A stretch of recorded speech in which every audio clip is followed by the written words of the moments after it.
Bonjour à toutes et à tous. Voici la lecture de L'Aveu, qui est le 4e conte du livre Contes du jour et de la nuit de Guy de Maupassant. Je vous souhaite un très bon moment d'écoute. À bientôt sur la chaîne.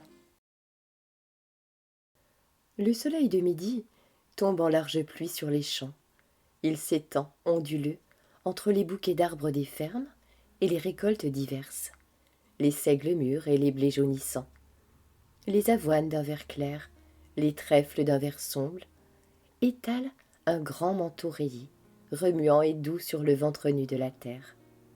Là-bas, au sommet d'une ondulation, en rangée comme des soldats, une interminable ligne de vaches, les unes couchées, les autres debout, clignant leurs gros yeux sous l'ardente lumière, ruminent et pâturent un trèfle aussi vaste qu'un lac. Et 2 femmes, la mère et la fille, vont, d'une allure balancée l'une devant l'autre, par un étroit sentier creusé dans les récoltes, vers ce régiment de bêtes. Elles portent chacune 2 seaux de zinc maintenus loin du corps par un cerceau de barrique. Et le métal, à chaque pas qu'elles font, jette une flamme éblouissante et blanche sous le soleil qui le frappe. Elles ne parlent point. Elles vont traire les vaches. Elles arrivent, posent à terre un seau et s'approchent des 2 premières bêtes, qu'elles font lever d'un coup de sabot dans les côtes. L'animal se dresse lentement, d'abord sur ses jambes de devant, puis soulève avec plus de peine sa large croupe, qui semble alourdie par l'énorme mamelle de chair blonde et pendante. Et les 2 malivoires, mère et fille, à genoux sous le ventre de la vache, tirent par un vif mouvement des mains sous le pis gonflé, qui jette à chaque pression un mince fil de lait dans le seau. La mousse un peu jaune monte au bord et les femmes vont de bête en bête jusqu'au bout de la longue file. Dès qu'elles ont fini d'en traire une, elles la déplacent, lui donnant à pâturer un bout de verdure intacte. Puis elles repartent, plus lentement, alourdies par la charge du lait. La mère devant, la fille derrière. Mais celle-ci brusquement s'arrête, pose son fardeau, s'assied et se met à pleurer. La mère malivoire, n'entendant plus marcher, se retourne et demeure stupéfaite. « Qu'est-ce que t'as ?» dit-elle. Et la fille, Céleste, une grande rousse aux cheveux brûlés, aux joues brûlées, tachée de son comme si des gouttes de feu lui étaient tombées sur le visage un jour qu'elle peinait au soleil, murmura en geignant doucement comme font les enfants battus. « Je ne peux plus porter mon lait. » La mère la regardait d'un air soupçonneux. Elle répéta « Qu'est-ce que t'as ?» Céleste reprit, écroulée par terre entre ses 2 seaux et se cachant les yeux avec son tablier. « Ça me tire trop, je ne peux pas. » La mère, pour la 3e fois, reprit « Qu'est-ce que t'as donc ?» Et la fille gémit. « Je crois bien que me v'là grosse. » Et elle sanglota. La vieille, à son tour, posa son fardeau, tellement interdite qu'elle ne trouvait rien. Enfin, elle balbutia. « De v'là grosse ? Manante ? C'est-il possible ?» C'étaient des riches fermiers, les malivoires, des gens cossus, posés et respectés, malins et puissants. Céleste bégaya. « Je crais bien que oui, tout de même. » La mère, effarée, regardait sa fille abattue devant elle et larmoyant. Au bout de quelques secondes, elle cria « Te v'là grosse, où que t'as attrapé sa roulure ?» Et Céleste, toute secouée par l'émotion, murmura « Je crais bien que c'est dans la voiture à Polyte. » La vieille cherchait à comprendre, cherchait à deviner, cherchait à savoir qui avait pu faire ce malheur à sa fille. Si c'était un gars bien riche et bien vu, on verrait à s'arranger. Il n'y aurait encore que demi-mal. Céleste n'était pas la première à qui pareille chose arrivait, mais ça la contrariait tout de même, vu les propos et leur position. Elle reprit « Et qu'est-ce que c'est qui t'a fait ça, salope ?» Et Céleste, résolue à tout dire, balbutia « Je crais bien que c'est Polyte. » Alors la mère malivoire, affolée de colère, se rua sur sa fille et se mit à l'abattre avec une telle frénésie qu'elle en perdit son bonnet. Elle tapait à grands coups de poing sur la tête, sur le dos, partout, et Céleste, tout à fait allongée entre les deux seaux, qui la protégeaient un peu, cachait seulement sa figure entre ses mains. Toutes les vaches, surprises, avaient cessé de pâturer, et, s'étant retournées, regardaient de leurs gros yeux. La dernière meugla, le mufle tendu vers les femmes.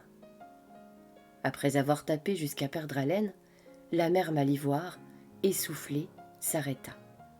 Et, reprenant un peu ses esprits, elle voulut se rendre tout à fait compte de la situation.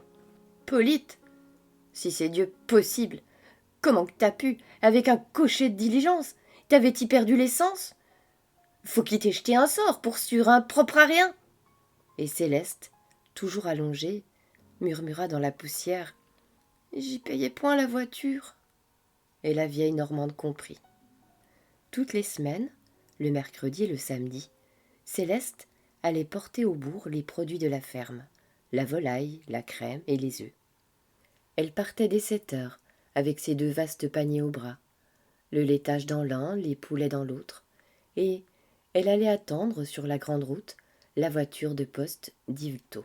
Elle posait à terre ses marchandises et s'asseyait dans le fossé, tandis que les poules au bec court et pointu, et les canards au bec large et plat, passant la tête à travers les barreaux d'osier, regardaient de l'œil rond, stupide et surpris. Bientôt la guimbarde, sorte de coffre jaune coiffé d'une casquette de cuir noir, arrivait, secouant son cul au trop saccadé d'une rose blanche. Et Polyte, le cocher, un gros garçon réjoui, ventru bien que jeune, et tellement cuit par le soleil, brûlé par le vent, trempé par les averses, et teinté par l'eau-de-vie, qu'il avait la face et le cou couleur de brique, criait de loin en faisant claquer son fouet. « Bonjour, Madame Céleste, la santé, ça va-t-il » Elle lui tendait, l'un après l'autre, ses paniers qu'il casait sur l'impériale, puis elle montait, en levant haut la jambe pour atteindre le marchepied, en montrant un fort mollet vêtu d'un bas bleu. Et chaque fois, Polyte répétait la même plaisanterie. « Mosette, il n'a pas maigri ?» Et elle riait, trouvant ça drôle. Puis il lançait un « cocotte !» qui remettait en route son maigre cheval. Alors, Céleste, atteignant son porte-monnaie dans le fond de sa poche, en tirant lentement 10 sous, 6 sous pour elle et 4 pour les paniers, et les passait à Polyte par-dessus l'épaule. Il les prenait en disant « C'est pas encore pour aujourd'hui la rigolade ?» Et il riait de tout son cœur en se retournant vers elle pour la regarder à son aise. Il lui en coûtait beaucoup à elle de donner chaque fois ce demi-franc pour 3 kilomètres de route. Et quand elle n'avait pas de sous, elle en souffrait davantage encore, ne pouvant se décider à allonger une pièce d'argent. Et un jour, au moment de payer, elle demanda « Pour une bonne pratique comme mais, vous devriez bien ne me prendre que 6 sous ?» Il se mit à rire. « 6 sous, ma belle, vous valez mieux que ça, pour sûr !» Elle insistait. « Ça vous fait pas moins 2 francs par mois ?» Il cria en tapant sur sa rosse. « Tenez, je suis coulant, je vous passerai ça pour une rigolade !» Elle demanda d'un air niais. « Qu'est-ce que vous dites ?» Il s'amusait tellement qu'il toussait à force de rire. « Une rigolade, c'est une rigolade, pardi, une rigolade, fille et garçon. En avant de sans musique !» Elle comprit, rougit et déclara « Je ne suis pas de ce jeu-là, monsieur Polyte. » Mais il ne s'intimida pas, et il répétait, s'amusant de plus en plus « Vous y viendrez, la belle, une rigolade, fille et garçon. » Et depuis lors, chaque fois qu'elle le payait, il avait pris l'usage de demander « C'est pas encore aujourd'hui la rigolade ?» Elle plaisantait aussi là-dessus maintenant, et elle répondait « Pas pour aujourd'hui, monsieur Polyte, mais c'est pour samedi, pour sûr alors. » Et il criait en riant toujours « Entendu pour samedi, ma belle !» Mais elle calculait en dedans que depuis 2 ans que durait la chose, elle avait bien payé 48 francs à Polyte, et 48 francs à la campagne ne se trouvent pas dans une ornière. Et elle calculait aussi que dans 2 années encore, elle aurait payé près de 100 francs. Si bien qu'un jour de printemps, qu'ils étaient seuls, comme il demandait, selon sa coutume, « C'est pas encore pour aujourd'hui la rigolade ?»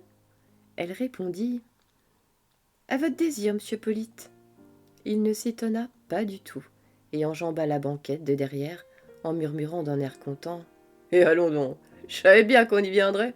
Et le vieux cheval blanc se mit à trottiner d'un train si doux qu'il semblait danser sur place, sourd à la voix qui criait parfois du fond de la voiture « Hue donc, cocotte, hue donc, cocotte !» 3 mois plus tard, Céleste s'aperçut qu'elle était grosse. Elle avait dit tout cela d'une voix larmoyante à sa mère, et la vieille, pâle de fureur, demanda « Combien que ça a coûté alors ?» Céleste répondit « 4 mois, ça fait 8 francs pour sûr. » Alors, la rage de la campagnarde se déchaîna éperdument, et retombant sur sa fille, elle la rebattit jusqu'à perdre le souffle. Puis, s'étant relevée, « Y as-tu dit que t'étais grosse ?»« Mais non, pour sûr. »« Pourquoi t'y as pas dit ?»« Parce qu'il m'aurait fait repayer, peut-être bien. » Et la vieille songea, puis, reprenant ses seaux, « Allons lève-t'es et tâche de venir. » Puis, après un silence, elle reprit, « Et puis ne dis rien, tant qu'il n'y verra point que j'y gagne au bas 6 ou 8 mois. » Et Céleste, s'étant redressée, pleurant encore, décoiffée et bouffie, se remit en marche d'un pas lourd, en murmurant « Pour sûr que j'y dirai point. »